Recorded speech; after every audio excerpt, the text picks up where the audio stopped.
Hey everybody, I hope you're doing awesome. So this is a part two to my last video, which was on studio construction.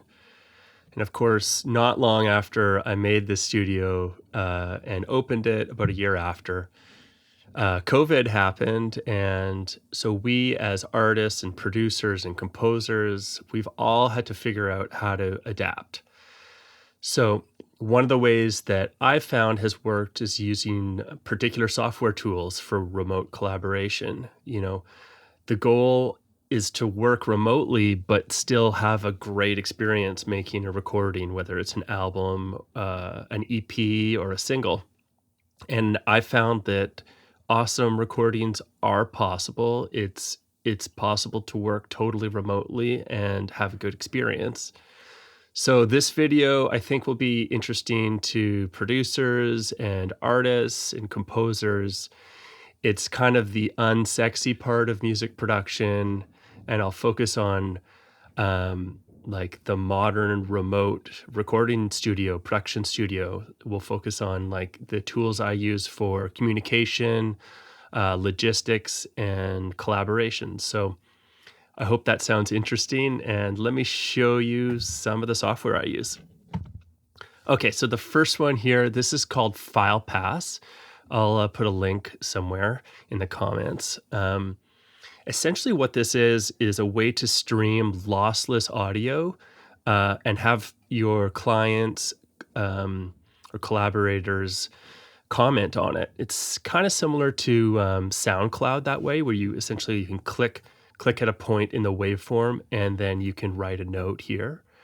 On the back end, you get to see all the comments here, and so basically what this does is allows you to stream like really good audio, because unlike some of the other services, they apply codecs and weird things to it, so it doesn't sound totally pure the way we intend it. And have people comment on it and have save a lot of emails, because this amount of emails, this amount of comments could happen in 4 or 5 emails, and that can be overwhelming to keep track of everything for everybody. So I found this to be a brilliant piece of software for it.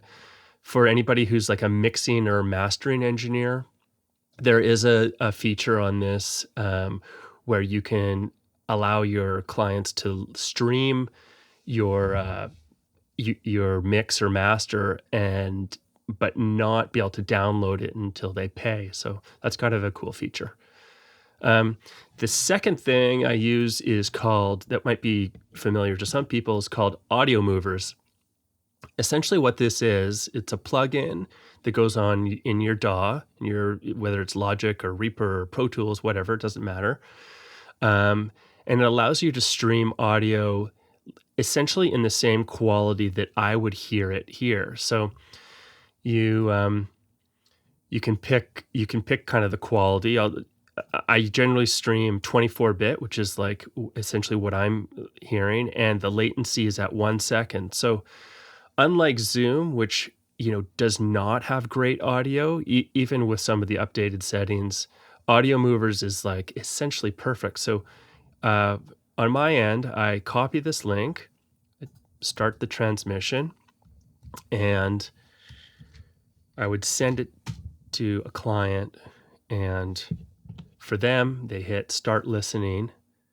And if we're working on Zoom at the same time, then they would see this screen and be able to hear the audio as it's like in perfect quality. So that has been like such an amazing tool, because it's kind of like we're both both in the same room, or as close to possible as kind of being in the same room, because we're both looking at the same thing and hearing the same thing. So you can kind of go in and be like, okay, I want this part up or down, or make very minute adjustments that might be difficult, for example, in Filepass.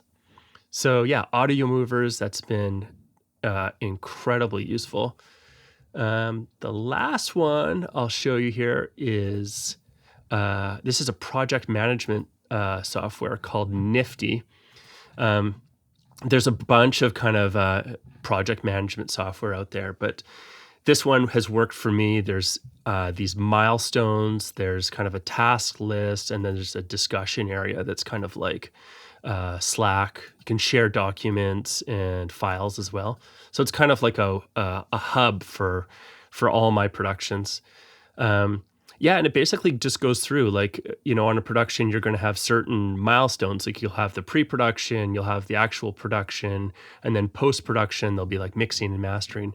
So this just highlights like, all the things that to get done, and when need to get done. So if you're juggling like a bunch of different projects at the same time, using something like this can be super, super helpful.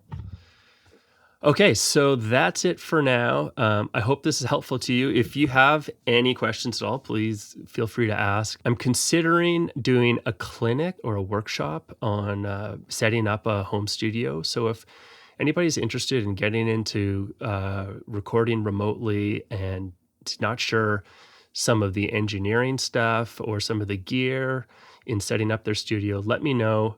I'm thinking about putting together a workshop. Let me know if that's interesting. Okay, thanks for sticking with me, and hope you have a great day.